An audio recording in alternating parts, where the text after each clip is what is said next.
جو आंसू अल्लाह की आगोश में बहाए जाते हैं, उन आंसुओं का भरम वो कभी नहीं तोड़ता।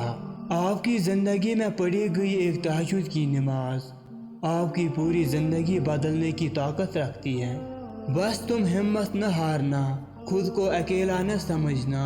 अल्लाह तुम्हारे साथ है। वो तुम्हारी ज़िंदगी से सारे गम, मुश्किलें, तकलीफ़ें ऐसे निकाल देगा कि तुम हैरान रह जाओगे। तहज्जुद के वक्त इंसान अल्लाह के बहुत करीब होता है, इतना करीब कि अपनी हर दुआ पूरी करवा सकता है। मुझे यकीन है कि एक दिन अल्लाह पाक को मेरा सब्र इतना पसंद आएगा कि वो मेरी हर दुआ कबूल करेगा।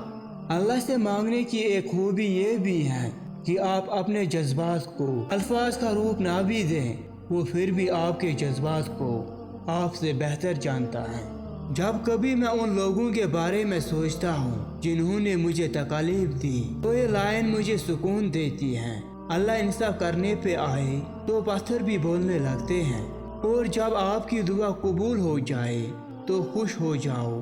अगर वो काम ना हो तो और ज्यादा खुश हो जाओ, क्योंकि पहले तुम्हारी मर्जी थी, अब अल्लाह की मर्जी है। और अल्लाह 70 माओं से ज्यादा प्यार करता है। जो पहाड़ जैसा सब्र रखता है, अल्लाह के पास उस शख्स के लिए समंदर जितना अजर है। तो फिर तुम्हें किस चीज़ का डर है? जब अता करने वाला अल्लाह है तो लोगों की क्या औकात कि तुमसे कुछ छीन सके।